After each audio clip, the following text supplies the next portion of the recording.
The following podcast contains adult language and themes, so don't say we didn't fucking warn you. You're listening to SarahTalk. It's political. You could run a fucking pet rock against Donald Trump, and I would vote for the pet rock. Yeah. That's where we're at right Yeah. Critical. One of the things that drives me nuts as an atheist is that my polling location is at a church. And I don't necessarily have a problem. I'm not going to like burst into flames walking into a church. Now, after being on this show and having heard your viewpoints on some things, my advice to you is don't test this. I won't burst into flames. And positively LGBT positive. In many states, you can still be evicted from housing simply for being gay or transgender. Stand and fight with us. Oh, and occasionally completely absurd. I don't know if you've ever seen a lightning bug, but he flies around with a flame of light coming out of his behind. The lightning bug got a flame coming out of his butt. It's a beautiful night tonight. All the sodomites are out. And now, from Orlando, Florida, your host, Sarah Austin. Hey, kids. Hi, people. Welcome to SarahTalk. I am Sarah Austin, in the studio with my lovely wife, Becca. I'm lovely today. You are lovely. Okay. What? I didn't feel so lovely. It's September 22nd, 2018, episode 131. And for walking into the studio tonight with very little prepared, we have quite the show. Oh my God. I had a really busy day, so I have no idea what Well, I'm in for here. Normally I spend a lot of time at work. I spend a lot of time during the week preparing for the show, and I just didn't this week. I haven't felt it. Yeah. So, sometimes you gotta. right. So I have a few news stories. We're going to do the Florida Man. I have Dan, strap in. It's going to be another 3-hour show. Well, he did say hubby's out of town, and Perfect. so he doesn't have to worry about us going late. So we have. I want to watch the Beto O'Rourke Ted Cruz debate. Oh yeah. So that's like an hour long, and Oh with my my God. interruptions. Tonight? So oh let's crap. So let's We better get to it right then. into it. And we're going to start with we have a very special guest on the line tonight. And if you'll forgive the Bible pun, this is the David and Goliath story that has been a long time coming for many women in the church. McKenna Denson filed a lawsuit against the church formerly known as Mormon, and that joke will never get old on me. And Joseph L. Bishop, who she says raped her in the basement of the church's Provo Missionary Training Center in 1984. Jesus. All right. McKenna, welcome to SarahTalk. Thank you so much. It's a pleasure to be here. Hi, Becca. Hi, Sarah. Hi. Hi. We are so happy that you agreed to chat with us and for your willingness to share your story. And I will repeat that theme throughout the night, but it's such an important thing. Thank you. Yeah, I feel like it's really important for people to become aware of what's happening actually in the Mormon church and has been for a long, long time. Yeah, definitely. So take us back. Let's jump right into the timeline, and then we can kind of talk about some details that are going on currently. What's happening with this case? So take us back. So take us back to 1984. That time in your life, what was going on? What was your role at the MTC? Were you a missionary in training? Yeah, but can we go just a little bit beyond that? Yeah. A little prior to that. Absolutely. So, thank you. When I was 15, I had some kids in my high school that were we had a critical issues class, and we talked about capital punishment and abortion and all kinds of things. And there was a small group of kids, and it really was a small group of kids in my high school class in Reno, Nevada. And this group of kids was always picked on, and the teacher seemed to mock them a little bit, because if we were talking about capital punishment, the teacher would have the rest of the class be anti-capital punishment, but this group of kids was pro-capital punishment. And then the teacher would spur the class on in a debate over why abortion was okay, and then this little group of kids no, we're absolutely against abortion. And it did not matter what this teacher or the class said. They stood by their values. Whatever it was that they believed in, they stood by it. So it made me very curious. And at that point, I'd never heard of a Mormon before. So learning that these kids were Mormon, I started investigating what it was they believed in. I took missionary lessons, and very close to my 16th birthday, I got baptized. Okay. That's interesting. I don't know that I had heard any of this origin story. Okay, well, let me carry on, if you don't mind terribly. Yeah. So there's a man named Sam Young. I don't know if you're familiar with Sam Young and Protect LDS Children. Yes. He is a man from Houston. He's a bishop in the Mormon Church, and he has been trying to change a policy that is very dangerous and very, very detrimental to kids. And that is, right now, the current policy with the Mormon Church is that it's okay for a priesthood leader, normally a bishop, to go behind closed doors with a youth or a child and ask them sexually explicit questions. For example, how can I be inappropriate on this show? Absolutely. Did you not hear the opener? We encourage that. Yeah. Oh, do you encourage that? Okay. So there are 29 questions that have been known to be asked behind closed doors with a child. So here you have a 7-year-old getting ready for baptism, very young, completely innocent to the world for the most part, and they have been asked, "Do you masturbate?" Mm-hmm. And bless them, these little 7-year-olds, they don't even know what that word means. I was asked that at 15. I didn't know what it meant. Wow. So there's this whole dynamic. That's one question they ask about. Okay, do you masturbate, and do you touch yourself over your panties, under your panties? They ask about bestiality. Now, how many kids, even teenagers, know what that means? That's crazy. crazy. Oh my God. It's terrible. Anyway, so when I was 15 years old and I was having my baptismal interview, there are some things about my childhood that was made aware to my bishop and the others that were helping me to consider baptism. And that was that I grew up in a sexually violent family. So my stepfather was violently sexually abusive. So I was in this interview, and the man, he wasn't my bishop, he was a ward mission leader. So I went with him behind closed doors, and he knew of the sexual trauma in my childhood.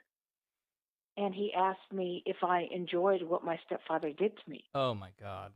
And I remember I was like, our amygdala kicks in. That part of our brain where we fight, flight, or freeze. Mm-hmm. And I froze. And I didn't know what to say. So I didn't say anything. My eyes got really big. And then he said, "Did you ever orgasm?" Oh my God. And I remember, I know, it's true though. And I remember thinking to myself, I just kept saying, I didn't know how to answer that, because there are some things about sexuality, whether you are a child or not, that is pleasurable. Mm-hmm. Even if you don't want it to be, it just is. Sure. So I felt like this horrific person. And then because I was taught that the priesthood is the conduit between this person and God, and if you're in an interview with someone who has the priesthood, it's God asking you, it's not that person. Right. So I will tell you this, it gave me pause, and I really considered whether or not I wanted to be a part of that church. But I did get baptized on my 16th birthday, and I spent the next 5 years working diligently, religiously toward my mission. So when you're called on a mission in the Mormon church as a woman, at that point you had to be 21, and it was an 18-month service. Okay. So I was so excited. I found God. I found the Savior. I found what I thought was the most amazing group of people. that the one guy behind closed doors, he was kind of creepy, but couldn't be everybody in the church, right? Right. So when I got to the MTC, the Missionary Training Center in 1984, I was ready to serve a mission. Now, I had been raped. It was a date rape, and I did have a child out of wedlock when I was 19. Mm-hmm. So I had to go through certain interviews in order to be able to go on a mission. But there I was at the MTC, January 1984, so excited, so excited. I was going to change the world. That was it. I was going to change the world. So there I was, January 1984, Provo Missionary Training Center, Provo, Utah. And so at this point, Joseph Bishop is the MTC president, right? That's correct. Yes, he was the MTC president. Do you remember meeting him for the first yes. impressions? Like, what was that like? I completely remember meeting him. But prior to being called to the MTC, he had been the mission president in the Buenos Aires North Mission in Argentina. Okay. I don't know if you're familiar with that. Hmm. So my first day at the MTC, there were about 1,200 new missionaries, and I came with no family, no friends, because my family were not Mormon, and I was alone. And I remember looking around, and there were so many parents and people crying and children. And I thought, oh, that's so sweet. And then that evening, after all the parents and families left, there were quite a few of us who came without family. Either they were in the same circumstance as I was as an only member, or perhaps they traveled so far that they couldn't really afford for family to come. Mm-hmm. But that evening, there was a welcome to the mission in the auditorium. And all 1,200 missionaries piled in, and Joseph Bishop singled me out and asked me to stand up and bear my testimony. That night? Yes, that very first day. Whoa. Mm-hmm. Okay.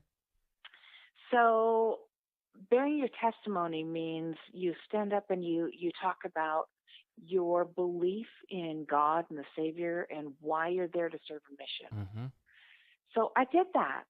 And then the next day, I was singled out of 1,200 missionaries, which we were all brand new. There were lots of missionaries in the MTC, but this was just our little new group. Mm-hmm. He asked me to give the prayer, and frankly, it was a long time ago. I don't remember if it was the closing or the opening prayer. But I gave that. And not too long after that, he started calling me out of my Spanish class. So I was called to the Colombia Cali mission in South America. Okay. So I was supposed to spend 2 months in the Missionary Training Center learning how to be a missionary and learning the culture of Colombia and Spanish. So he started calling me out of my Spanish class on a pretty regular basis, which is very unusual. Yeah. The MTC president is, for lack of a better word, he's like a CEO. Okay. And he doesn't interact with the underlings. You know, he's up there in his office and he's the administrator. So the only kind of contact he should have had was a missionary that was there who shouldn't have been and is being sent home, or some other kind of administrative issue, perhaps a visa or something else. Mm-hmm. But the first time that Joseph Bishop called me out of my Spanish class, I went to his office wondering what was up. Yeah. Because I was good. At least I thought I was good. I was like, wait, what did I do? Everything in my mind. I'm going back. I'm like, did I swear? Did I cut somebody off in traffic? I mean, these are my big sins, I'd say, at the time. Yeah. So I get into his office, which is on the main floor across from the cafeteria, and there are 4, well, with me is 4. So there were 3 other sister missionaries, all 21, all young, all getting ready to go out on their missions. And I walk in, I kind of look around, And I sit down in the only available seat, and I'm looking at these other sisters, and they're all looking at me, and I just kind of smile and say, hi. Why are we here? And so Joseph Bishop goes into this big, long spiel, and the common denominator between the four of us sisters was that we all suffered traumatic sexual trauma as children. And he wanted us to call him Joe, which is highly unusual in the Mormon Church. Yeah. For example, if you're talking to missionaries, it's either elder or sister, or in my case, hermana, which is Spanish for sister. If you're in a normal ward and you have a bishop, you call him Bishop Jones or whatever his last name happens to be. You Very never, formal. Yeah. ever. Very formal, very dedicated to the title. It was very unusual to be in a room with an MTC president who is probably the lowest ranking general authority. He's not quite a general authority, but he's just about to be one. So he wanted us all to call him Joe. And there were three of us, so we gave our first names. And we talked about our childhood trauma. He wanted details. And he told us over and over again how special we were, and that the sexual trauma that we experienced was a blessing, and that it made us more empathetic, and that we would be amazing in our missions and in our lives. And I remember thinking, what the hell? I'm having this dialogue in my head going, what the hell? Yeah.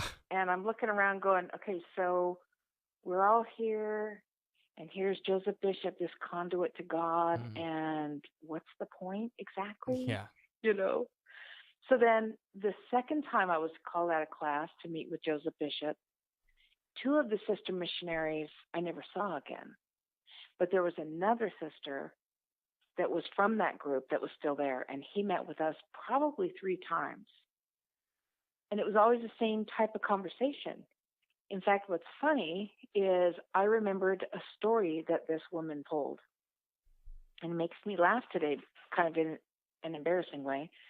She told a story about how she'd gone to the prom with a boy, and she fell asleep on his shoulder, and she drooled all over his tux.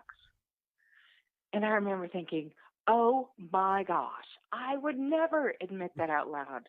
That's how self-conscious I was about myself. Sure. But it was fun, and it was funny, and then, you know, conversations changed from there. But I only remembered her first name. Yeah. So take us then into, so this is kind of happening on the regular now. You're being pulled out of class.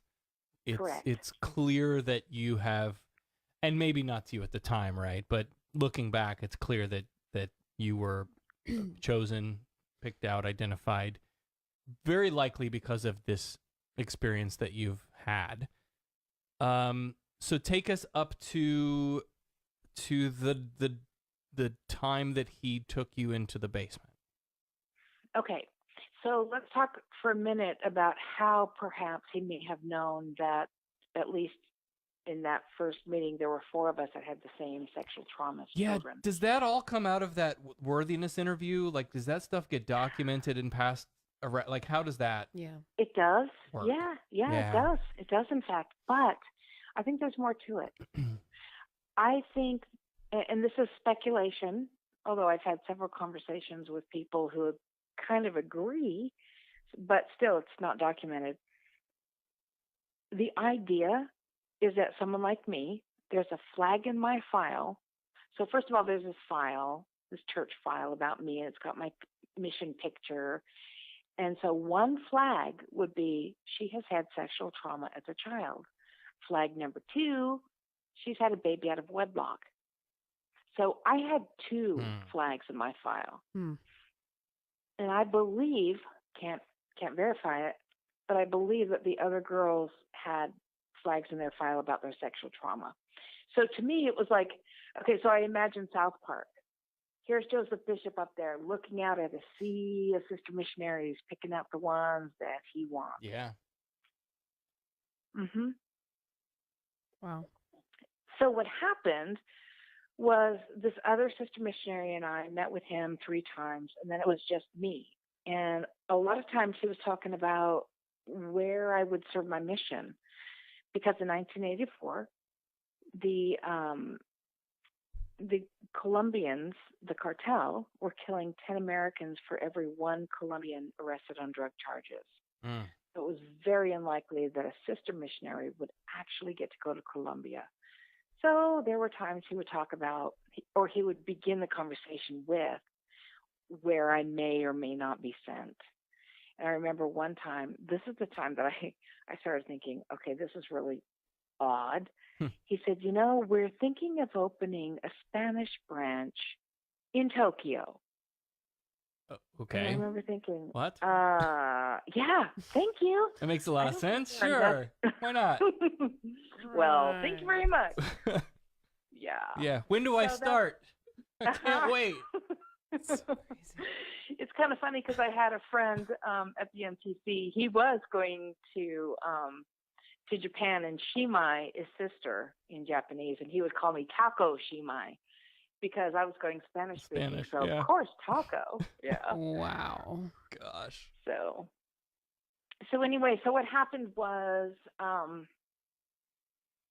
the final day that I met with Joseph Bishop, he said to me, would you like to see this really special room that I have where I do all of my spiritual preparations? And That just sounds skeevy. I'm going to throw up. Hearing it. Yeah. Well, okay, so you have to remember though, well, you may not know this, so I'll share this with you and your audience. In the Mormon Church, when you go to the temple, the very last room that you go to is called the Celestial Room. Okay, I did not know that. Of all the people we've talked to from the ex-Mormon community, I've never heard about this room. This is great. Yeah. Well, the Celestial Room is the last room, and it's after you come through the veil and you sit down, and it's just this really beautiful, peaceful room.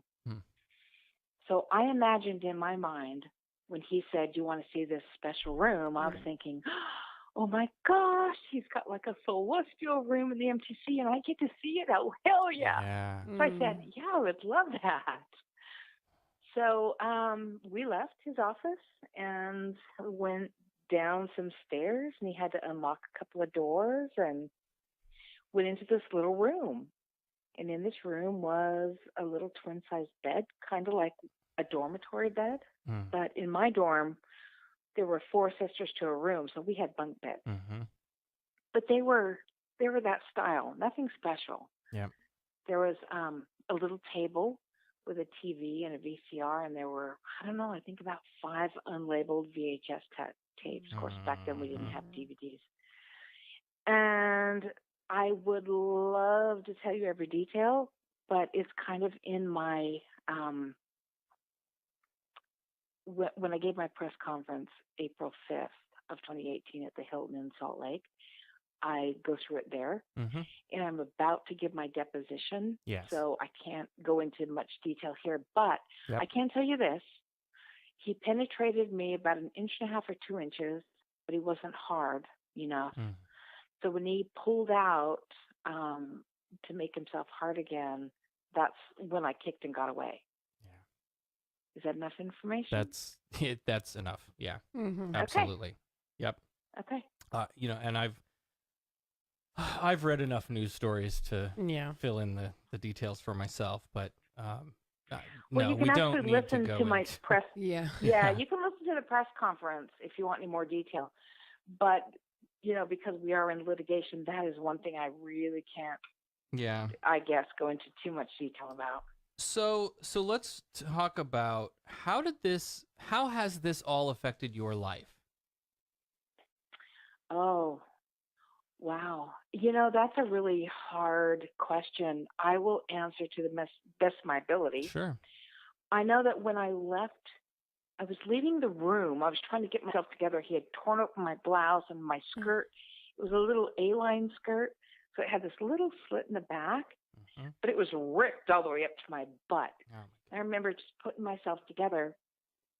What I don't remember is whether or not I had my shoes when I left. I don't remember. But as I was leaving, he said, "No one will believe you. Look at you. Look at me. Look at you. Scumbag. Look at me." And I remember, I went back to my dorm and I just pretended I was sick, and I just laid in bed for hours. I think I was kind of catatonic. Yeah, I can imagine. Yeah, me too. So then I was like, wait, this, because of my childhood trauma, what had just happened was not as it should have been, which was not as traumatic as it should have been. Right. But what it did was it took something from me that is far more valuable. I absolutely lost my faith and my trust in God. This no longer was about a human being. So my stepfather was a vile man. Joseph Bishop was more vile because he used his leadership position in the church.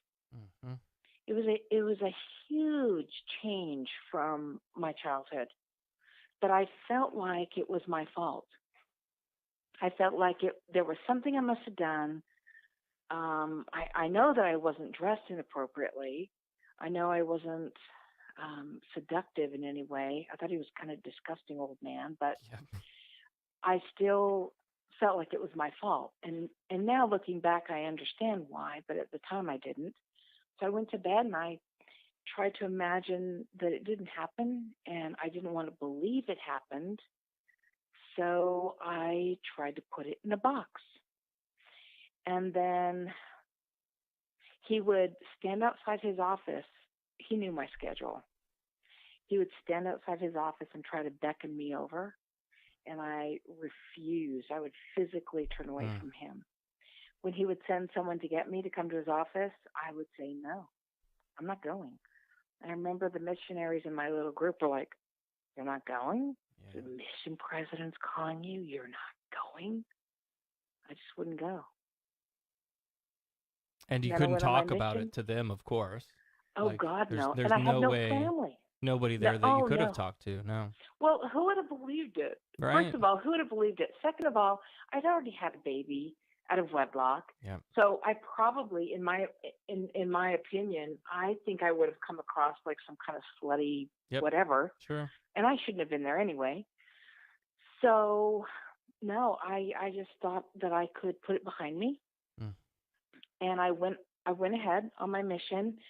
I was still waiting for a visa for somewhere. And I went to Washington, D.C., and I was with a group, a couple sister missionaries who were already in a companionship. And so I joined them. So there were 3 of us. And I was in the Washington, D.C. mission, and I was living in Arlington, Virginia, in a very tall apartment complex. And I remember starting to have, I know what it is now. At the time I didn't, but my heart was beating. I was sweating. I was shaking my hands. I was beginning to shake all over. And so I said, "I left my camera in the car." And before those sisters had a chance to put their pajamas back on, I was out the door. And I paced around, and I had a full-blown panic attack, something I had never had in my whole life. I couldn't even label it at the time. So the sister missionaries came down after I don't know how long, found me, and I don't know who they called. I don't know if they called our district leader, if they called the mission president directly. But I told them someone tried to rape me.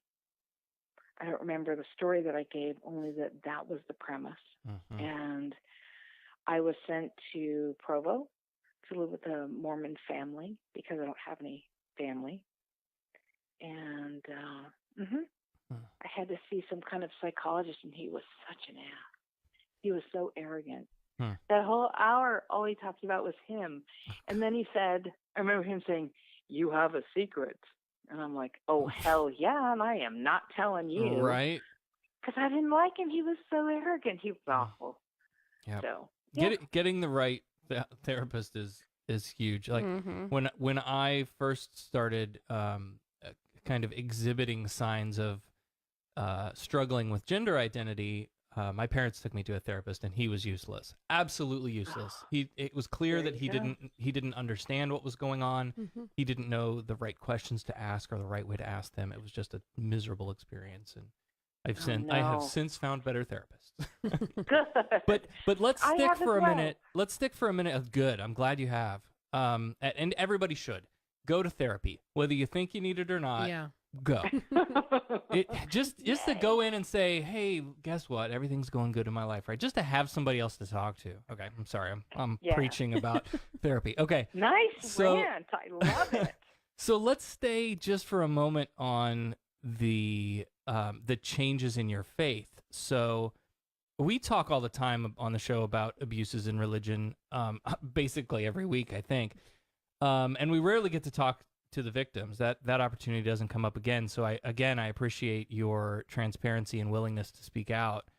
So happy to. So you sort of had a crisis of faith, right? You lost trust in the church, in the leadership. No, that didn't happen till later. No. Really? I looked at Joseph Bishop as one bad apple. Okay. So even on my mission and after, so let's revisit that for a second. Yeah, please. So I have this terrible experience at the Missionary Training Center, and I'm thinking to myself, okay, I've had this experience before. I can get through this.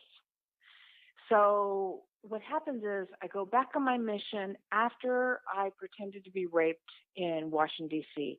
I don't stay on my mission very long. So I go back home, and I'm struggling, and I don't want to tell anyone what's going on. So finally, I'm engaged, and I'm about to be married, and I tell my future husband, look, this happened to me, and I think it needs to be exposed. And he's like, no, it happened a while ago, and so, no, I think you should just let it go. And I was like, oh, hell no. I'm going to talk about it because I think for me that's the right thing to do. So I did. I called my bishop. His name was Ron Levitt. And I met with him, told him what happened, and he made some calls, and he called me back, and he said, okay, I'm going to have you meet with Elder AC. And I said, who's that? He said, he's an Area 70. I said, okay, General Authority, good enough. Mm-hmm. So Elder AC came from Salt Lake. He interviewed me. You have to understand at this time that I thought what happened to me was sexual assault. Mm-hmm. I didn't know it was rape. I didn't know it was rape until 2017. Right. So all these years I thought, well, it's not that bad. It's sexual assault because I wouldn't put the R word in front of it. Yeah. So I meet with Elder AC, and he tells me he's going to investigate and get back to me. And so what do? I get married in the Manti Temple. I go off to Taiwan. I take my husband, his sisters, and his one sister, and about 7 of our friends, and we open a company over there. And we were only married for about 4 years. And after our divorce, I started asking again, so what happened with Joseph Bishop?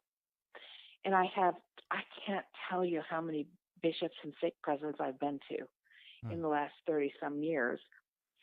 And they all say the same thing. Oh, my gosh, except one, there was a bishop named Rainey in Colorado Springs who called me a liar, said that would never happen in the church.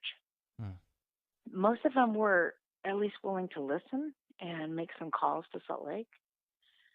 For the most part, though, the chain of command in the Mormon church is, and this is their policy, the policy is you don't go to law enforcement and you don't go to outside therapy. Right. Everything stays in the church. So, only thinking that Joseph Bishop was one bad person and not bigger than I understand it to be now, sure. I felt like I was doing the right thing. I'm going to the church, and the church is going to handle it, and the church is going to excommunicate him and get him the therapy that he needs.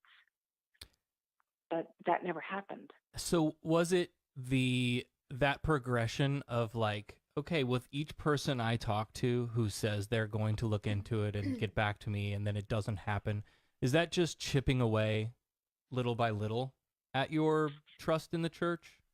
It did. It really did. But what happened later was I was working for an interior designer in Pueblo, Colorado, which is where I live. And my daughter, who was 13, she was sitting at the desk after school, and she said, "Mom, did you know?" So the 13-year-old is not related to my first husband. I only had one husband. Mm-hmm. I had 2 children from him. This daughter, Emily, had a different dad. Anyway, she's sitting there and she said, "Mom, did you know that Todd, which is my ex-husband, is in the bishopric or in the stake presidency in Idaho?" And I said, "Wait, what?"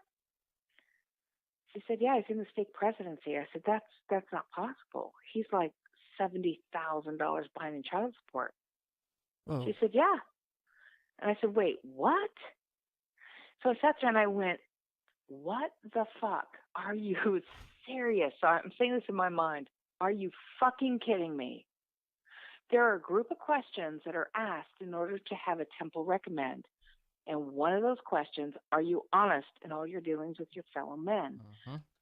Another question is, are you behind in child support? Really? So he must have lied. Yeah. Yeah. So I was like, Well, sure. holy shit. Not to interrupt, Exactly. but we've talked to, I don't know, several people that have come on the show that we've talked to who have since left the Mormon Church, and they talk about going into some of these interviews. Oh, who was it? It was Dan or Mark? Who did we talk to in the How to Heretic? Anyway, one of them was saying, like, I went into this interview and they were like, do you believe that Joseph Smith is the Right. prophet, whatever, and that God and Jesus and all of that? And he was like, well, that's why I'm here. I don't. Right. Oh, wait a minute. I don't believe that. Oh, wait a minute. I have to say yes, don't I? I know. Yeah. Yeah. It's a scam. The whole thing's just such Yeah. a scam. Yeah. Okay, I'm sorry. I didn't mean to interrupt. No, please. So I was really angry. And I went, "Emily, are you sure?" And she's like, "Yeah." So the next day, I'm still stewing over this, thinking, okay, so this man is in the stake presidency. And a stake president is over 4 or 5 different wards or 4 or 5 different bishops. And I'm thinking, you have got to be kidding me. So I sat there and I was stewing. I'd been stewing overnight. And I thought, you know what? This is a problem. This is a big problem.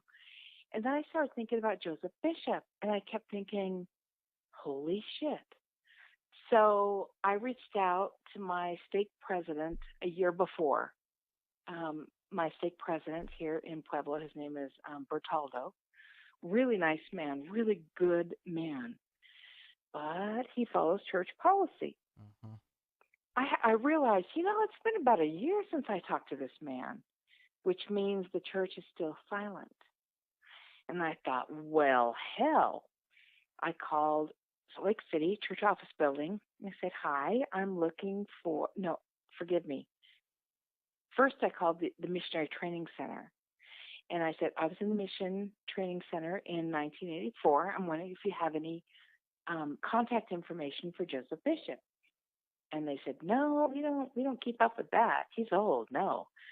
So they said, "Call Salt Lake." So I called Salt Lake. I talked to a kid named Jared Kessler, and I said, I got transferred a few times first.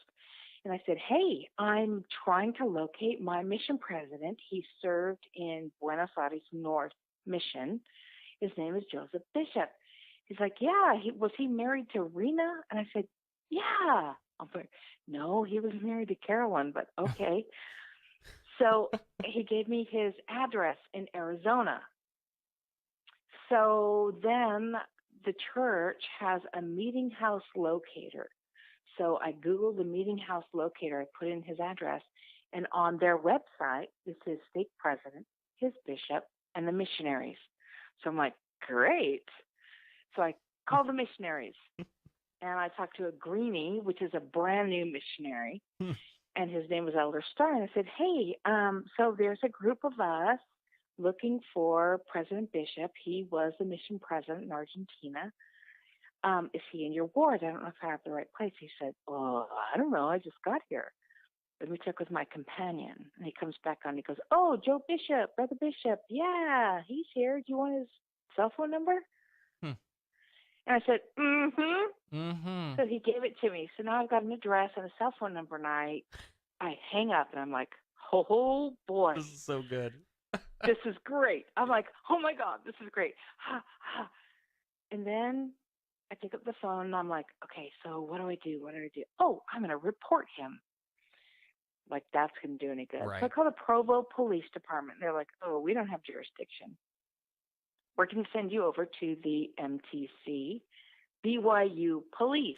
Yep. And I'm like, oh, shit. The Mormon cops. Yeah, thank you. But bonus, they were amazing. So I call up this, I leave a message. I get a phone call back at my desk a few minutes later, and he says, hi, I'm Detective Bob Nelson with the BYU Police. I'm a senior sex crimes detective. And I said, oh, really? Nobody has listened to me previously. Nobody gave a shit. And he says, yeah, so can you tell me a little bit about what happened? And I told him. I also told him that I made a death threat against Joseph Bishop in 2010.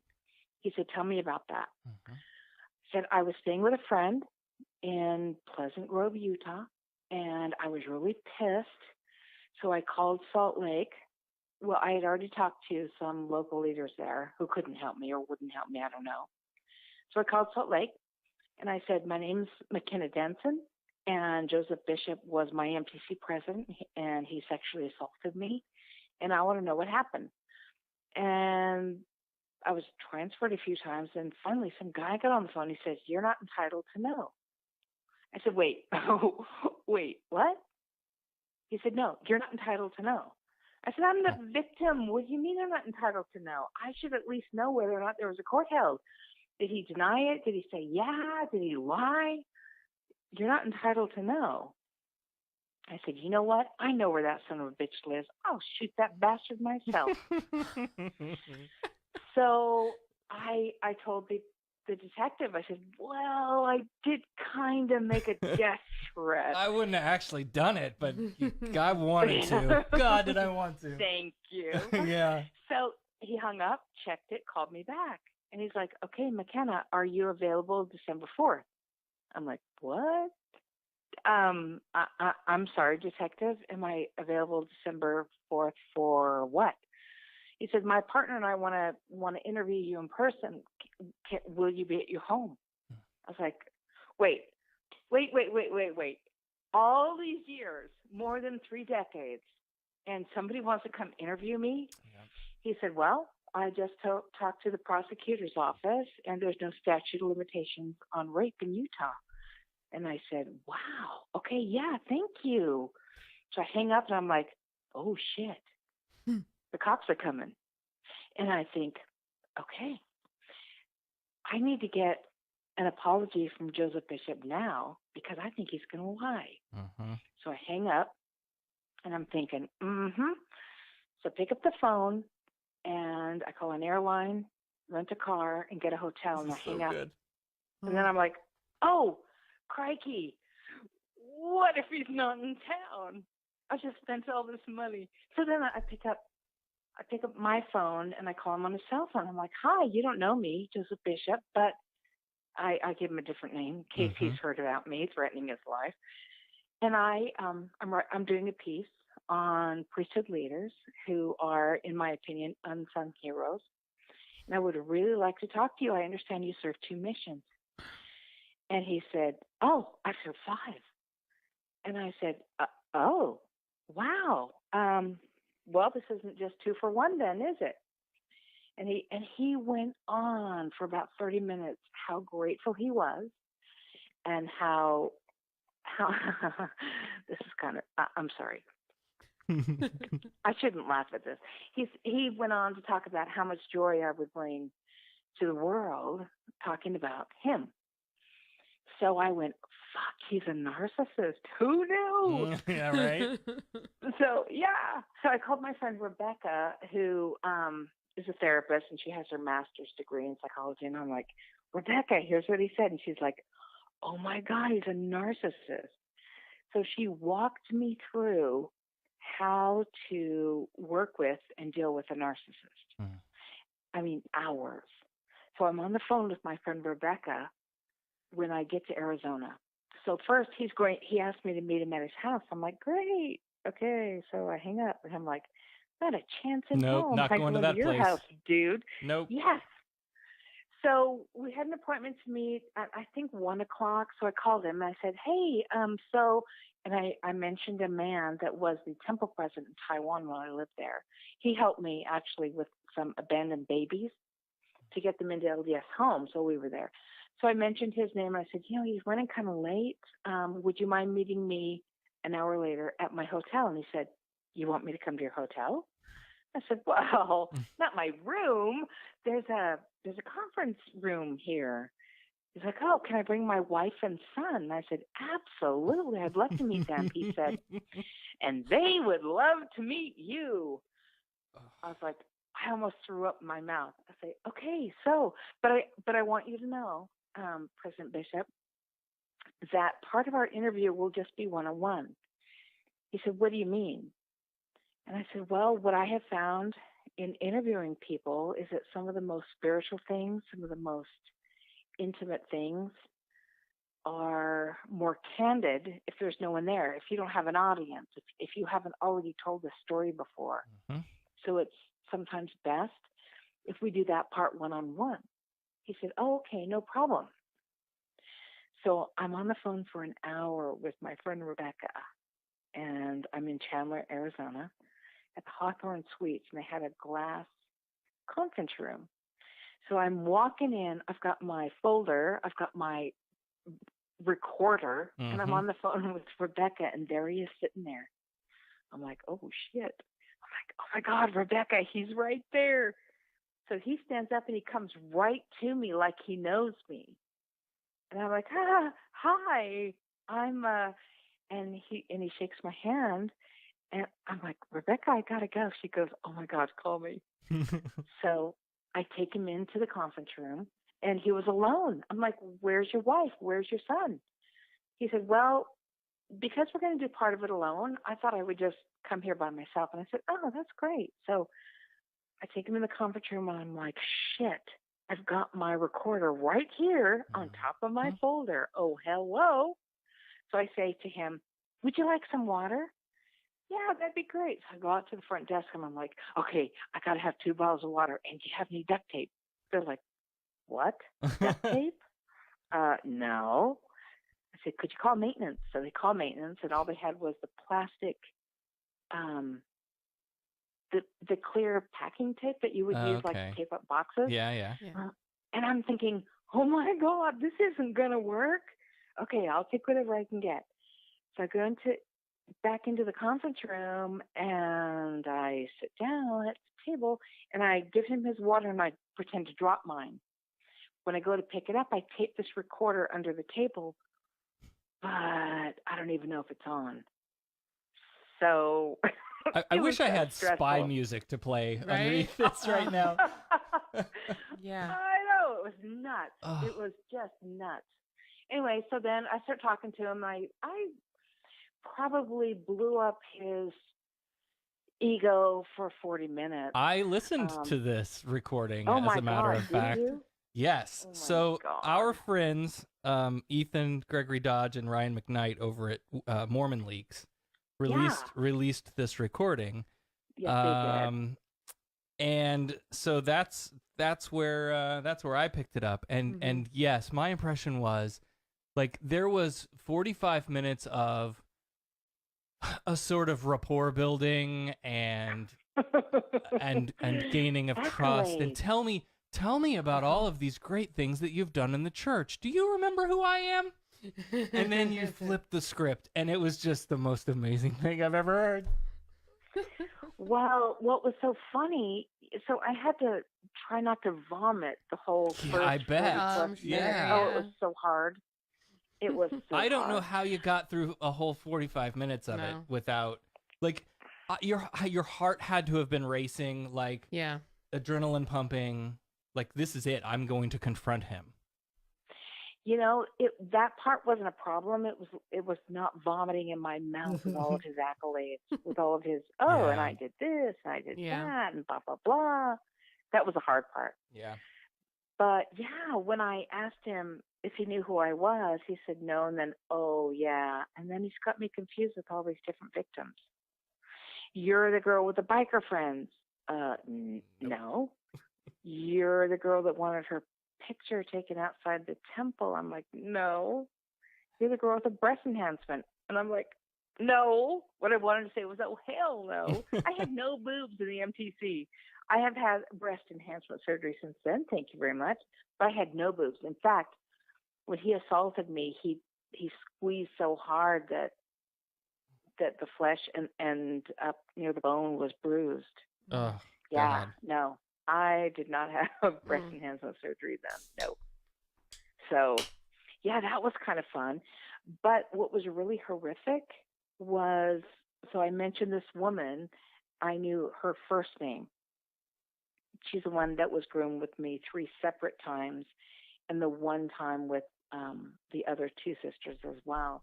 And I said, do you remember so-and-so? And he says, oh, so-and-so blank. And he gives me her first and last name. I'm like, yes, that's her last name.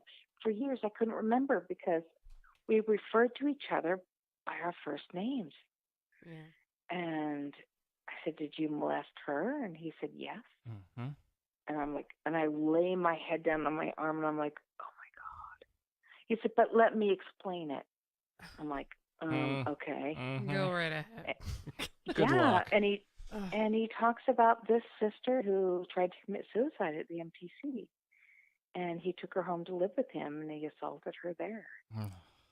And I just wanted to reach out and rip his throat out. And I just sat there, how much more information is there? And he just had verbal diarrhea after that. Wow. Yep. He does not know when to shut the fuck up. Yeah, definitely. He just kept going. He got up to use the bathroom, and he was going to come back and talk more. I was like, oh, hell no, I am done. If I don't throw up on him or assault him, I think I better go. Yeah. It was a very interesting interview. Yeah.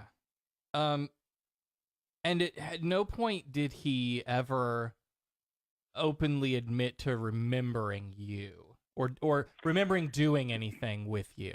It was, oh yeah, this girl, sure, that I did, and yeah, there were some others, but you know, I don't remember that. Conveniently, don't remember that. Right. Yeah, that would be convenient. No, that's not exactly true. So toward the end, I say to him, so it's really convenient that you don't remember. And I remember saying something like, can you even imagine that you did that? And he said, oh, yeah. So I was like, yeah. Now, you have to understand, though, when I went to visit him, I thought I had a criminal case. I had no comprehension or idea of a civil suit. Right. And my shelf broke, and that's kind of a Mormon phrase. I don't know if it goes beyond the Mormon church, but when your shelf breaks, it's like you learn the church isn't true, and you kind of go, ah. So my shelf broke in the middle of that interview. When he tells me that 3 years before he was in the MTC, he was mission president in Argentina. He talks about a couple of special sisters. He talks about a sister missionary that had been besieged by evil spirits, and he felt he was being overtaken by these evil spirits. And he was so afraid for his own soul, thank you very much, that he called a general authority who was area president at the time named Robert Wells. Robert Wells came to meet with him, and he said, I confessed every sin. Even though I'd already confessed it, I reconfessed all the way back to my childhood, every sexual sin. And I went, holy shit. The church knew he was a sexual predator. And instead of excommunicating him and getting him treatment, getting him help, they promoted him to the MTC. So instead of being over hundreds of missionaries, he is now over thousands of missionaries. And I was like, holy shit, are you fucking kidding me? Mm-hmm. And how many And more? that's, How many more are there that we don't know about? Yeah.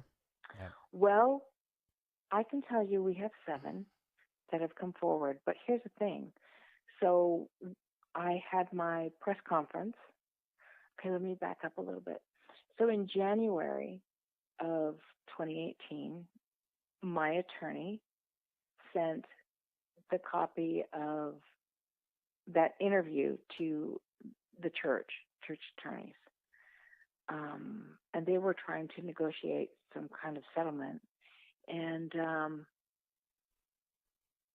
my attorney wasn't really clear on this at the time. I think he is now. I wasn't taking the settlement. Yeah. I was not interested in a settlement. I gave that audio recording raw without the redacted versions that Mormon Leaks Sure. gave out there to several people in case I did take a settlement. I didn't want one, but I didn't trust myself. So I sent it all out there. And then we're in negotiations, and then Mormon Leaks leaked my document or my audio. What they didn't understand was I wanted a copy of a settlement offer and a copy of the non-disclosure. Nobody has that.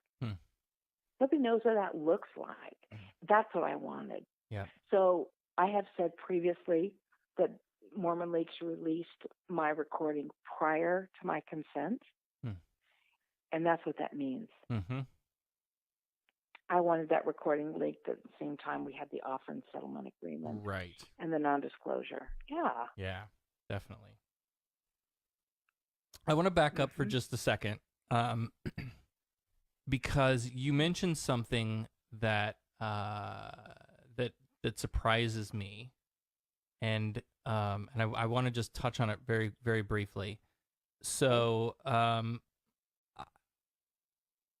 I just something that it really impressed upon me, in the secret recording, you were just so gracious throughout that whole interview. And at one point you said, you know, had this all been handled in 1987 when it was first brought to Elder AC, it could have been handled appropriately. Legally, yes, but also, you say, Bishop could have gotten help. Quote, yes, should have excommunicated him years ago, gotten him help, and then he would have been a healthy, happy, wonderful man, because there are parts of him that are wonderful.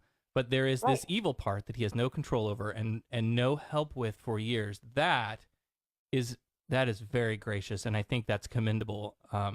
Because I can imagine anybody in your position being like, "Fuck this guy, let him rot in the ground," and you just you go to hell. Does that perspective? Because I've heard you talk about it in news reports. Does that come from the 35 years or so of dealing with this and trying to make peace? Or is that does that come out of your work with addiction recovery, or are you just a really great person? I think that's a wonderful position to have. I don't think I can have any other position. I understand the dynamics and the pathology of a pedophile. Totally different. Joseph Bishop is not a pedophile. Joseph Bishop has a particular sexual predation that is treatable. My stepfather is a pedophile, or was before. He's dead now. That is not treatable. People don't recover from that. It's like you and me. Let's see. It's like saying to you, okay, now you are only legally allowed to have sex with dogs. Right. They're like, okay, that's disgusting. Yeah. And okay, so if that's the case, still my internal part of me says, no, I want to have intimacy with the partner that I have. Yep. But the law says, now with pedophilia, there is no change at all, and that's what that is. So with someone who is a rapist and someone who is all controlling, once they understand the pathology in that and what is driving them, there is a great amount of hope for change in that behavior. And here's another thing too, because he's not a pedophile, he could be monitored. Yeah. But I think the church failed him as much as me and the other victims. Yes. And society, again, like we're all allowing this stuff to happen. Mm-hmm. It extends beyond the church, beyond religion. Yes. And then you think about, like we talk about all the time, I've actually wanted to do a show on kind of this topic because we have such this vile taste in our mouths about people who are just attracted to people differently. And I think you're right. I think we are learning more and more about the brain. We're learning more and more about psychology. One day we may be able to, poke an electrode into your brain in just the right spot and help you, flip that switch off, so to speak. And there's a whole ethical conversation to have with that. But which switch are you talking about? The attraction to, so if where the law says you're a dirty old man, you can't be doing that. You shouldn't be attracted to younger people like that. To children. Yeah. Okay. Yeah. Well, let's be specific, because as he was in his 50s and I was 21, yeah, that's not right. good either, but at least I was legal age. Correct. Of consent. Correct. Okay. So there's there's that issue, but then there's also the way that we treat mental illness, and that was a component of it, right? So even if we arrest somebody for sexual assault or rape, what do we do next? Well, we throw them in jail for a while, and then we lock them away in their corner and tell them to serve your time, and punishment equals rehabilitation, apparently, which it doesn't. Correct. And then we hand them their clothes and keys and tell them to get out and have a good life, and we have done nothing for them to help rehabilitate them, to help change them, to be able to bring them back into a society in a productive way.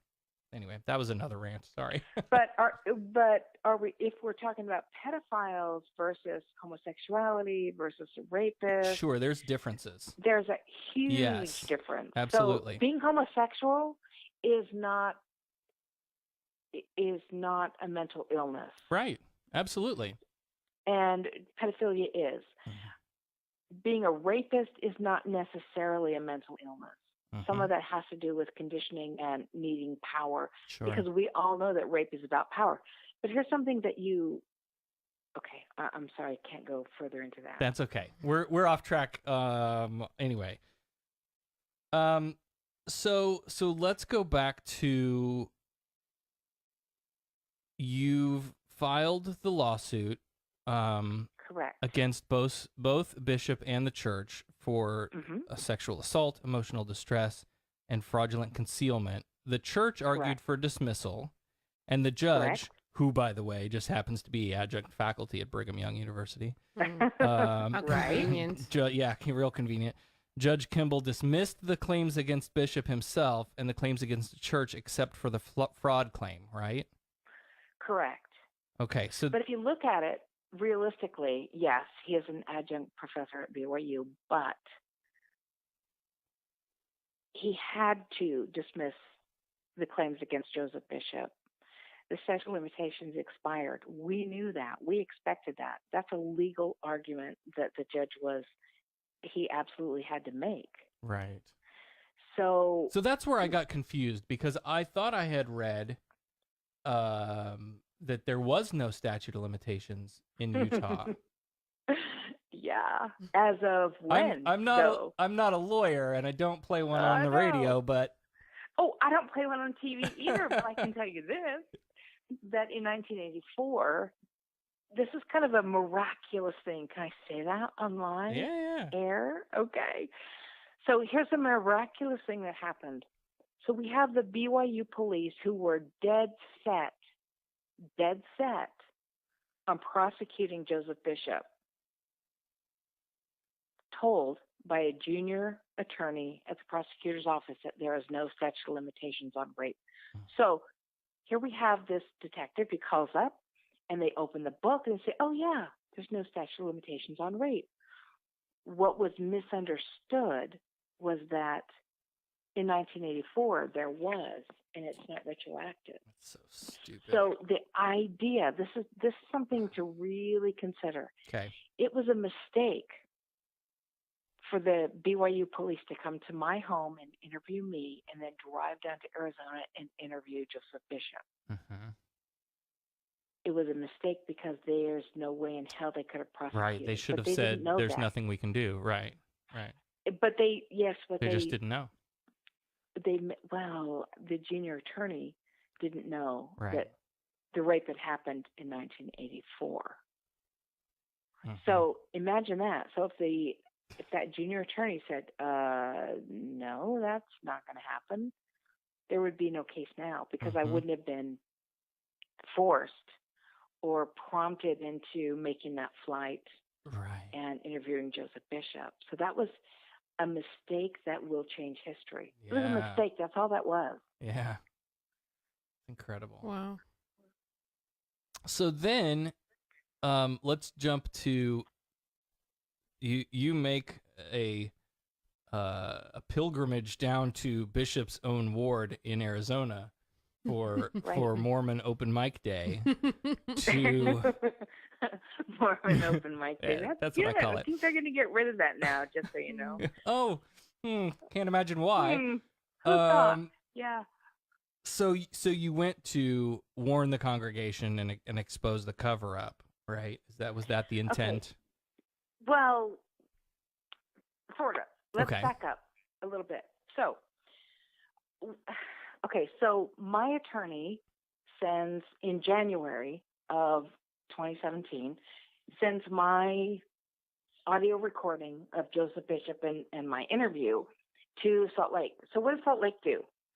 So these attorneys in Salt Lake rally and they try to change the one consent statute in Utah to two consent. Mm-hmm. Meaning, let's say, for example, that you're in Utah and you were raped or you were assaulted or you were whatever. Right now, Arizona and Utah have the same statute. It's a one consent. So as long as one person in the conversation knows it's being recorded, it's legal and admissible. Mm-hmm. That didn't work. The church was not able. The church was not able to diminish that and change that law. Thank God. Yeah. But that's what they tried to do. Okay, so then bonus, the church, instead of investigating Joseph Bishop, created a dossier on me. God. And a lot of it has to do. Some of it's true. Some of it's complete bullshit. And some of it's kind of taking truth and fiction, and therefore it has no merit. Well, they're good at fiction. Yeah. I know, right? Patting a rock. I know. So, they thought that bringing up my criminal history, I have two, let me think here, 2 shoplifting charges, 1 DUI, what else is there? Identity theft, which was a boyfriend who gave me his information, signed my lease in Colorado Springs. Anyway, that'll be settled October 15th. It was an old boyfriend who felt like because I didn't come back to him, he was going to, Mm-hmm. Anyway, it's been very expensive. I'll say that much. So anyway, so they thought they would throw that in. And bonus, just so you know, they threw in the daughter I gave up for adoption years ago. And they put her name in there. Jessica Louder. So what happened with that was I got this letter and I'm like, wait, what? And my attorney calls and he says, McKenna, we're going to talk about this letter. It's 5 pages long, the dossier. I said, okay. He said, we're going to talk about it tomorrow because I can't talk to you right now. I'm like, okay. So I get this letter and I start looking at it and I'm upset. And then I think, what the fuck? Are you kidding me? So the next day I go with my 2 law firms, one in Idaho, one in Utah. And we go line by line through this dossier. I'm like, this is true. Here's what happened. This is kind of true, but here's what really happened. Here's blah, blah, blah. So we go through every single thing, and then we get to Jessica's name. I'm like, you know what? Jessica Louder, and I can say it out loud because she's been very, very, very vocal. Jessica was given up as an infant through the church's social services. They outed my daughter to shame me. Oh. She's 35 years old. And we've been in touch. It wasn't a big surprise. It was like, really? So Jessica has done a podcast on Mosaic. It's called Mosaic, and it's by a guy named Derek Clements. The First Law of Obedience, I think is what it's called. And she's on there, and she's like, oh, hell no. I'm proud of my birth mom. And she was really, really angry that they would use her as a weapon against me. Yeah. So that dossier, I was very upset for a few hours, and I thought, fuck that. That dossier is what absolutely pissed me off and said, oh, hell no. You're not going to shame me. You're not going to push me into a corner or into a closet. You're not going to find me covering my head with a blanket. Hell no. I will take you on. And that's where we stand with that. Yep. That's what the church tried to do. And it was also a message to other people. If you stand up and you bear witness against Joseph Bishop, we will create a dossier on you. We will destroy you. Wow. But guess what? There are still women coming forward against Joseph Bishop, and they will destroy him. Well, let's take a minute here and listen to your open mic day there at the at Bishop's Ward. I'm going to play that In clip. Chandler, Arizona. Yep. All right, let's listen to that clip now. A visitor. I don't live here. I live in Colorado. I'm really grateful, though, to be able to stand up and bear my testimony today because I have great confidence and love for the Savior. Edmund Burke said that the only thing necessary for evil to triumph is for good men to do nothing. The First Presidency and the Quorum of the 12 Apostles are covering a sexual predator that lives in your ward. His name is Joseph Bishop. He was the MTC president in 1984 when he raped me in the basement of the MTC. If you're not aware of this, thank you. Yeah, I'll be done in just a minute. I will. Thank you. I'd love to talk to you afterwards. Okay. Can I talk However, to you absolutely, I'd love to talk to you afterwards. please? However, for the atonement to take place, we have to be accountable for what we do. We don't get to. Thank you. Talk to you, okay? Yeah, but you know what? You're in my personal space. Okay. Excuse. No. I have more to say. My name is You're welcome McKenna to share it with Denson. me. Okay. I approve this You're welcome to share message. it with me. I will share with you. I'd However, like to share with you it after, is okay? really important. It is really important that you understand. In order to keep our ward safe, in order to keep our church safe, do not call the police. Don't touch me. You're assaulting me. In order to keep the church safe, we need to hold sexual predators accountable, whether they are pedophiles or whether they are rapists like Joseph Bishop. This is not a place for you to share this, okay? Come on. You know this is assault, right? And you know that we're filming this, right? This is not assault. So, let me just say first, I think it's all too fitting that the men who tried to escort you out of the room did so by putting their hands on you without your fucking consent. Right? During a speech about men assaulting women. Without consent? Without consent. Oh, fucking Jesus. You know, that's funny because last April during General Conference, there was a man named Quentin Cook. He's a general authority. He called my rape. He was talking about my case. He called it non-consensual immorality. Oh, my gosh. Which gives some level of, I don't know. It desensitizes how vulgar the action actually is. Well, and it gives the victim accountability. Yeah. Which is complete bullshit. Yep. But there was a woman, I don't know if you know this transgender woman, her name is Crystal Legionaries. She stood up in General Conference in can I just say this out loud? Worldwide General Conference. Wow. She stood up and she said 3 times, stop protecting sexual predators. 3 times. And people are like, wait, what? What? Yeah. So here's this beautiful transgender woman, and I'm sure she'd be happy to come on air with you. Yeah. Oh, I'd love that. And that's what she did. She's like, stop protecting sexual predators. That's and great. She was loud. And I was like, yeah, I got to buy that person a beer. Who is that? From time to time, we play clips similar to yours, but of people in the Jehovah's Witness meeting hall. The hell are they called? Kingdom halls, whatever they are. Yeah, those places with no windows. Yeah, right. Right.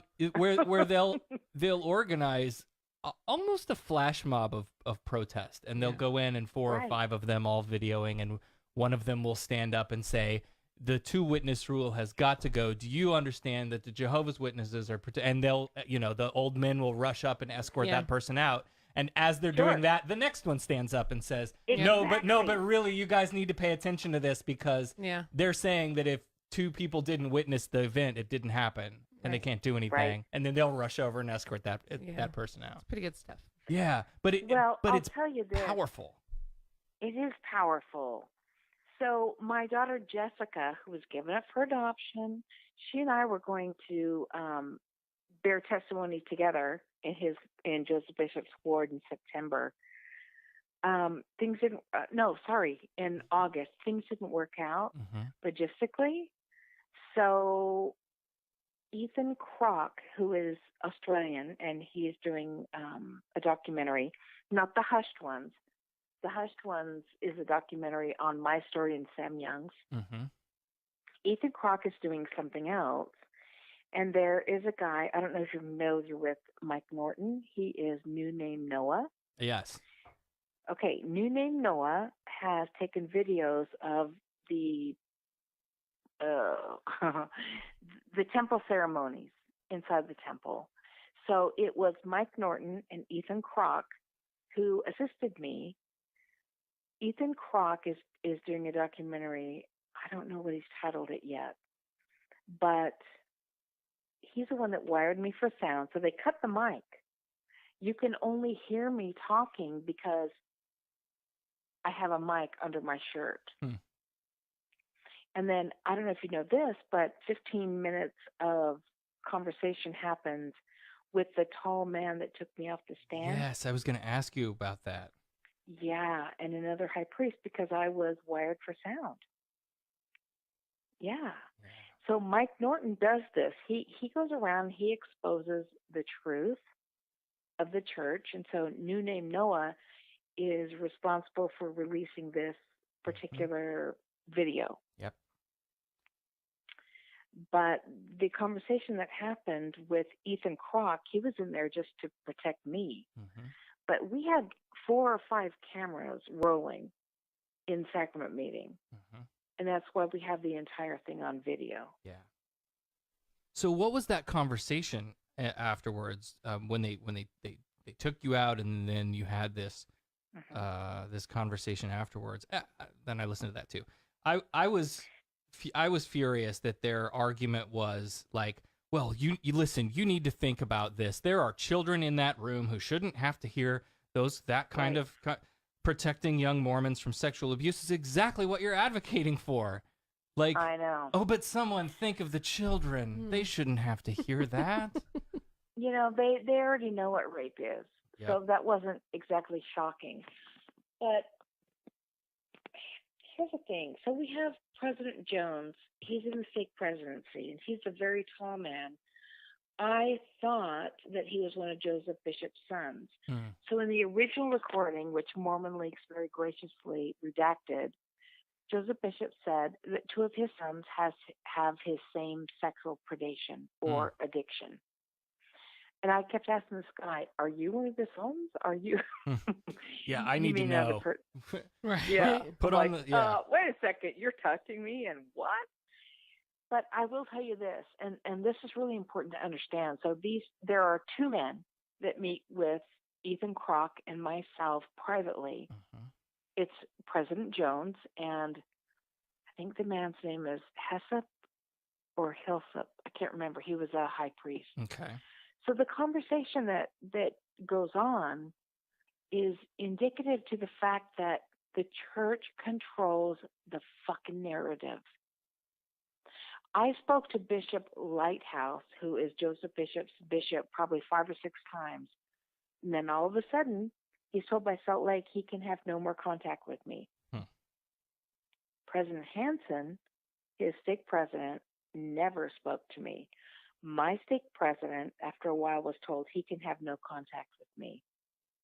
So I'm in this meeting with President Jones, a member of the stake presidency, and a high priest in their ward. And quite frankly, at first they were both a little hostile.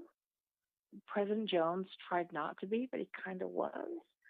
But they had no idea. They were told that Joseph Bishop was no longer in the case because it didn't happen. Oh. Yes, as opposed to the statute. Mm-hmm. And they were told that the church is handling it. And they were also told that, gosh, I have to think. Doesn't matter. So we have this conversation with them, and all of a sudden they're like, wait a minute. Wait, what? You know? And then they realize how uninformed they are. And by the end of the 15 minutes conversation that Ethan and I had with them, they were somewhat apologetic. And they realized that what I was doing was not about bringing attention to myself, because the whole intent was not to shame Joseph Bishop. He's had enough of that. Yep. It was to let people know in wards, if you have a sexual predator sitting on your pew and you don't know, you damn well ought to know. Yep. You have a right to know. Here's one in this ward. The church protects him. If you have a pedophile, let's just say that in my ward there's some pedophile, and he's sitting on a pew next to my children. Yeah. I don't know, because he's confessed to the bishop, and the bishop is not allowed to tell us. Right. Oh, hell no. So the whole idea is that if you're aware, you better damn well stand up and tell the world. If you don't, you're as guilty as they are. The next person that is abused by that predator is on you. That's my point. Yep. So what has the response been? I'm not sure what your family situation is now, but maybe with like friends.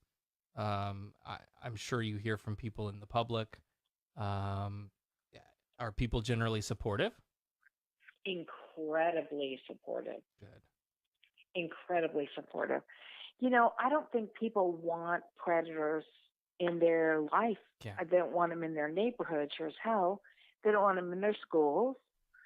But what they don't want is to be the one to stand up and say, hey, guess who he is? Guess who she is? But they appreciate someone who will do that. And I have nothing to lose. I am more than happy to do that. The truth is, I don't want to be accountable for any other person being hurt because I shut my mouth, or I sit quietly in my corner and I knit my little socks or whatever I choose to do. So for me, it's like, oh, hell no. If I know there's a predator, you can fucking guarantee I'm going to be on the doorstep saying, hey, guess what? In fact, we have a reality show coming up. That's interesting. So another thing that I thought was important during that meeting was to make sure that every fucking pedophile and sexual predator be aware that they're not safe.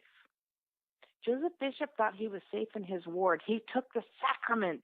We have a great man, Sam Young, who was opposed to a dangerous policy, excommunicated. We have a self-proclaimed sexual predator who is still taking the sacrament and going to the temple. What is wrong with that picture? Yep. I want every pedophile, I don't care what religion they are. I don't care if they're not religious at all. I want every fucking sexual predator to be looking over their shoulder because we're coming for them. Yep. Mm-hmm. There is no longer a place to hide. There's no cave. There's no shadow. There's no fucking tree house. We're coming. Yeah. And every victim needs to feel empowered, stand up and say, me too. Mm-hmm. Here's the person. Help me come get them. Yep. Yeah. Time's up. Yes. In the words of Oprah Winfrey. Yes. Time's up. Yes. So, yeah. So how do you respond to, I imagine, in our culture of never taking women at their word when they come forward about anything? I'm sure you've heard some of this, but how do you respond to the people that are like, oh, McKenna, this is a publicity stunt, and, or something like that. Like, you're just trying to stir up trouble or make a name for yourself, which obviously from my tone of voice, I think is nonsense. But how do you, how do you respond to people like that? No, there are all kinds of things. You're a publicity whore. You're a media whore. You just want money. You just want attention. I'm like, really? Okay, let's talk about that a little bit. My life has been destroyed. My faith in God has been destroyed. What am I getting out of this? Really? By the time there's any money to flow through, I'll be too old to use it. The fact of the matter is, I am going to use my voice today and every day for the rest of my life to stand up for the victims who cannot find their voice for whatever reason. And there are myriad reasons. And you know what? If you don't believe me particularly, go to Mormon Leaks, listen to that audio, decide for yourself. Yep. Well, obviously, we believe you, and regardless of what happens with this lawsuit, let me go on the record again, these church organizations and leaders have to be held accountable for handling criminal things internally. Yeah, yes. Absolutely. These are crimes, not sins. Yes. Why are you handling these as sins? Yes. Call fucking law enforcement. Exactly. Yes. Thank you. Gosh. Well, I think we've covered all the ground. Is there anything that we didn't get out that you want to make sure you say? I think you're an excellent spokesperson for the topic. I don't know that there could be anything else, but I'll give you the final word. Well, thank you. So this particular case is becoming very, very expensive. Mm-hmm. So I have to travel for every deposition. I will be present at every deposition. And a couple of those are going to take place in Argentina. Oh, wow. Also, well, just so you know, also, I'm doing a Mormon Spotlight in Australia, November 1st through the 9th, in Sydney, and then in Brisbane. And everything I do costs a lot of money. Yep. And the work I do takes a hell of a lot of time. So I have a Venmo account and I have a PayPal account for donations. Okay. And I would love it if people believe in this cause and believe in me to donate to that. It would really help what we're trying to do. In Australia, for example, Sam Young isn't going to be there. Mm-hmm. But I have worked with someone and we're developing a video and audio, and we'll be presenting that in Sam Young's name and in his voice, and also with narrative by me everywhere I go. Mm-hmm. So I would appreciate some support in what I'm doing. Yeah. Going against one of the largest corporations in the world can be somewhat intimidating. Yeah. But only financially. It's not intimidating to me as a person. It's not intimidating to me in terms of power. Fuck that. The truth is coming out, and let them deal with the truth. Yep. It's time to be transparent in everything. Absolutely agree.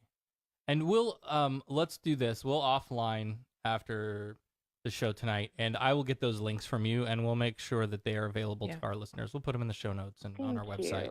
I appreciate because, that. Yeah, definitely. This is a message that that has to get out. Mm-hmm. And the more voices that we have saying, this is not okay, this is unacceptable, and I really feel like there needs to be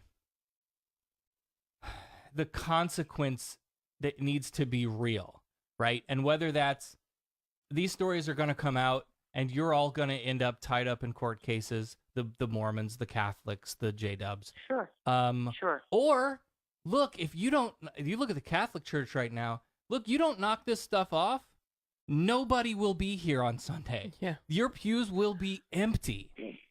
And how nice would it be if no other child, no other adult is ever victimized again?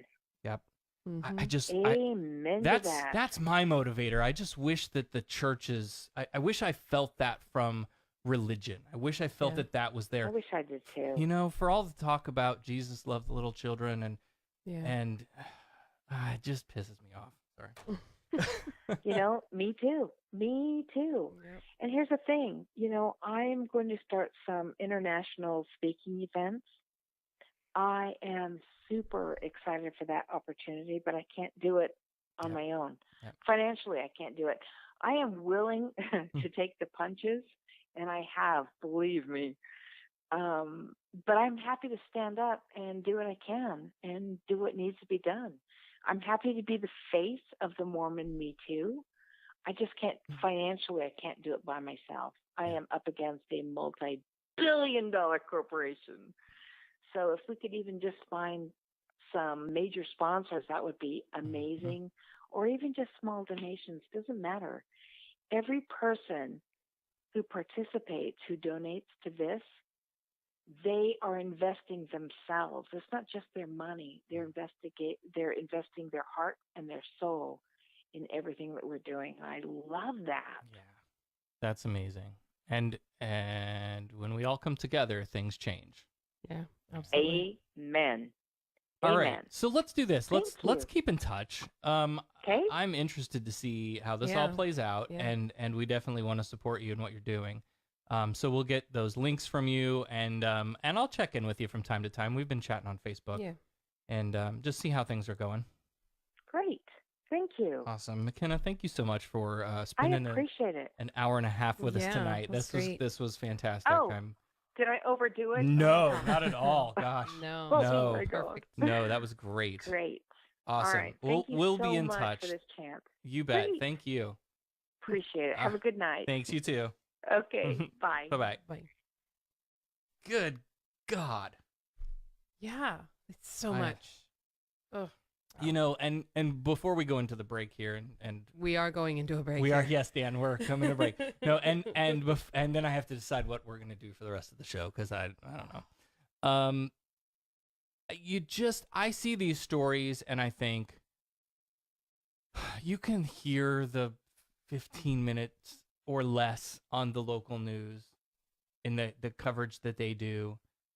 You know, maybe one of the internet media outlets does something a little more long form, but it's just little pieces and parts. And I always look at that and I think, God, I'd love to talk to that person. Yeah. And it very rarely plays out, you know, because you just don't want to, it's hard to be a journalist and send that email that says, hey, listen, look, I'm a nobody. We do this podcast thing.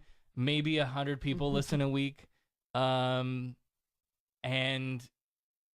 I'd love to hear your story, and I want to talk about it, and I want to help, you know, lift up this voice in your experience, and obviously I have an agenda, right? Right. I want to talk you out of your God because I think it's garbage, and I want to talk you out of your religion because look at what they're doing. Look at what your churches are doing, right?